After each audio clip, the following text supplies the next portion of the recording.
Citoyennes, citoyens, bonjour et bienvenue dans Dernières Nouvelles des Étoiles, l'émission qui vous résume l'actualité spatiale toutes les semaines.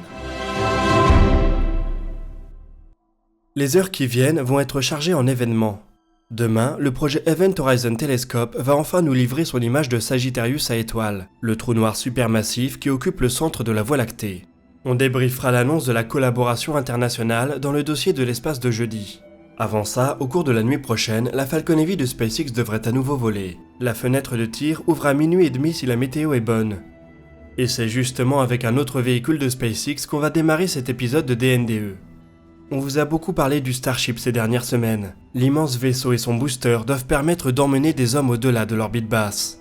Un prototype chargé de tester le comportement du véhicule en atmosphère a été assemblé dans le sud des États-Unis.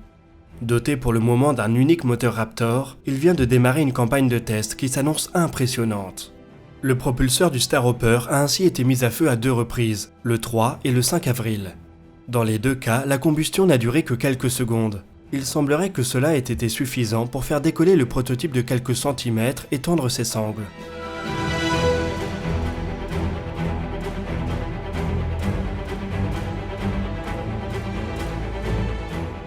SpaceX n'a encore communiqué aucun agenda concernant la suite des tests. On sait qu'à terme, l'entreprise souhaite faire voler son Starhopper jusqu'à 5 km d'altitude.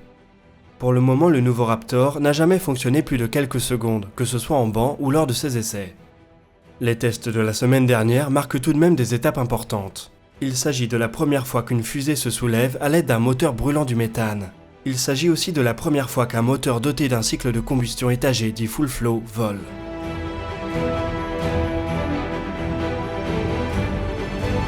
Dans ces derniers, la totalité des ergols est d'abord brûlée dans 2 petites chambres de combustion. Ils y sont brûlés de manière incomplète. L'une des chambres est ainsi surchargée en méthane tandis que l'autre est surchargée en oxygène.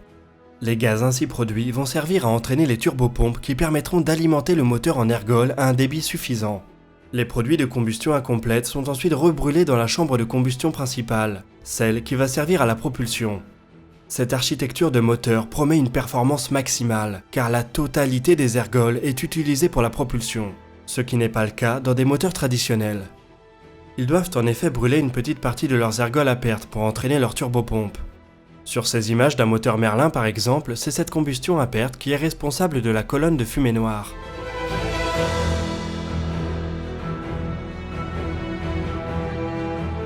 D'autres moteurs à cycle de combustion étagé ont été conçus, comme le RS-25 de la navette spatiale. Mais le Raptor est le premier à pré-brûler la totalité de ses ergols, carburant comme oxydant. Le gain de performance attendu est en réalité assez faible, de l'ordre de quelques pourcents. Mais lorsqu'on parle d'atteindre l'orbite, chaque pourcent compte. Il y a encore beaucoup de chemin à faire avant que le Starhopper se libère de ses sangles. Il faudra probablement attendre qu'il soit doté de 3 Raptors, ce qui lui donnera un peu plus de jeu pour moduler sa poussée. Ces premières images de mise à feu restent très impressionnantes. On imagine déjà le déchaînement de flammes lorsque plusieurs dizaines de Raptors brûleront simultanément sur un booster Super Heavy. Les amateurs de fusées surpuissantes peuvent cependant prendre leur mal en patience. Les 27 Merlins de la Falcon Heavy promettent déjà un beau spectacle dans les jours qui viennent.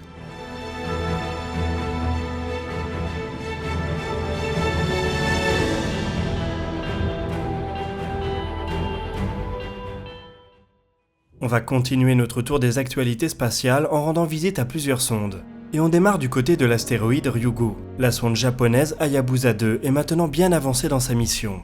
Elle a déposé 3 atterrisseurs et prélevé un premier échantillon sur sa cible. La semaine dernière a eu lieu une autre étape importante de son programme.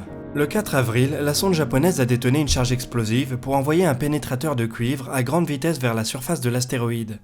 Le but était de créer un cratère artificiel pour pouvoir étudier l'intérieur de Ryugu. A priori, tout s'est bien passé.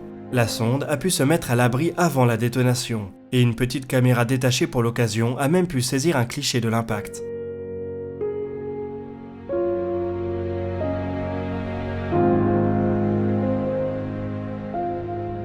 Hayabusa 2 va maintenant pouvoir se rapprocher de Ryugu pour constater les dégâts. L'impacteur devrait avoir mis à jour un matériau non exposé aux radiations du milieu interstellaire. Rien qu'en observant la forme du cratère et des éjectats, on devrait pouvoir obtenir des informations sur la matière dont Ryugu est composé. À terme, l'équipe de la mission espère pouvoir prélever un échantillon au cœur de la zone d'impact. Hayabusa 2 a encore un 4e atterrisseur à déployer, après quoi il sera temps de reprendre le chemin de la Terre.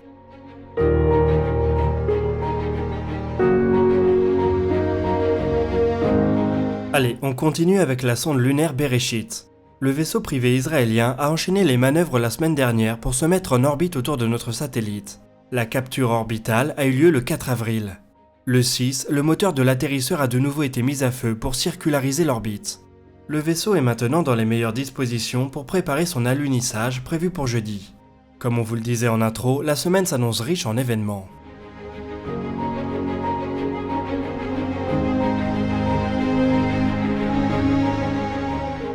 En cas de succès, SpaceIL, l'organisation à l'origine du projet, aura réalisé un véritable exploit. Jusqu'à présent, seuls les États-Unis, la Russie et la Chine sont parvenus à poser des objets sur la Lune de manière non destructive. Des opérations menées par des agences gouvernementales au portefeuille bien garni. La mission de SpaceIL a été développée grâce à une petite centaine de millions de dollars, levés en grande partie auprès d'investisseurs privés. Bereshit entend bien prouver que n'importe qui ou presque peut s'offrir la Lune. La manœuvre de jeudi risque donc d'être surveillée de près aux 4 coins du globe. La Lune constitue en effet le point central de presque tous les programmes d'exploration actuels, publics comme privés.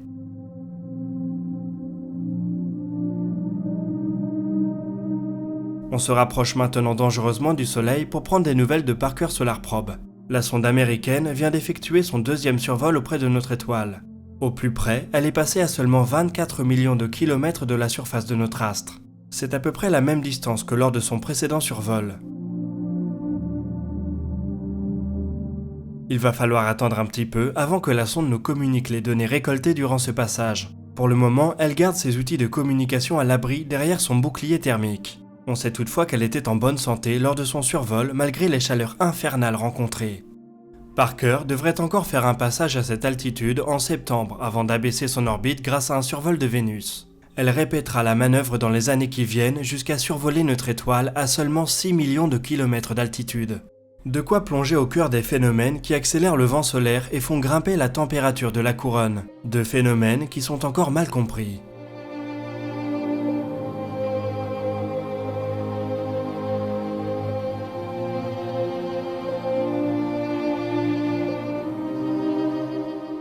On va boucler cet épisode de DNDE du côté de Mars.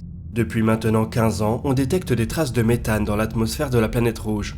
La sonde européenne Mars Express et le rover américain Curiosity ont notamment mis en évidence des pics saisonniers de ce gaz. Ces observations soulèvent beaucoup d'intérêt. Le méthane est en effet un gaz qui est associé au processus du vivant sur Terre. Alors forcément, on frémit à l'idée qu'il ait la même signification sur Mars.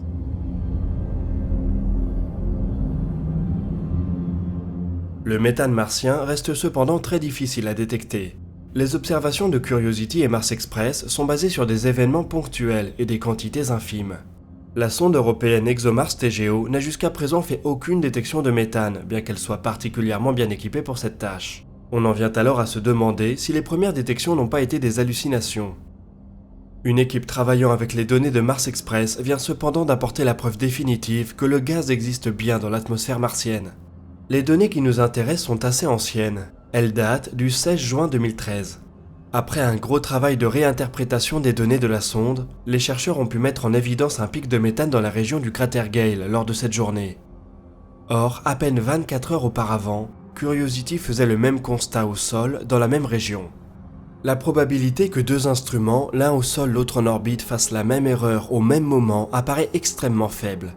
On peut donc maintenant l'affirmer avec une certitude presque absolue. Il y a eu une émission de méthane dans la région du cratère Gale à la mi-juin 2013.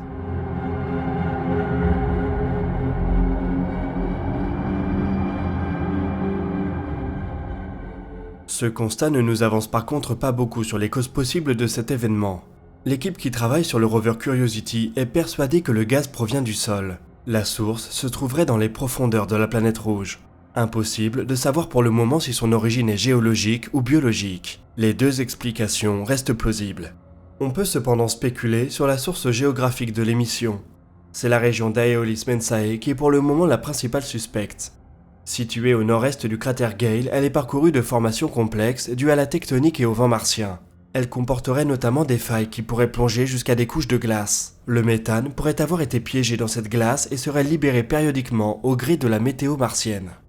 On imagine que les données de TGO concernant la région seront scrutées de près.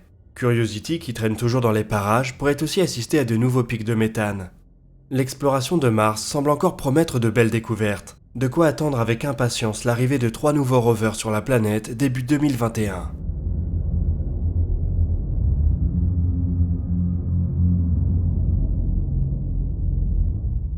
En attendant, on arrive déjà au bout de cet épisode de Dernières Nouvelles des Étoiles.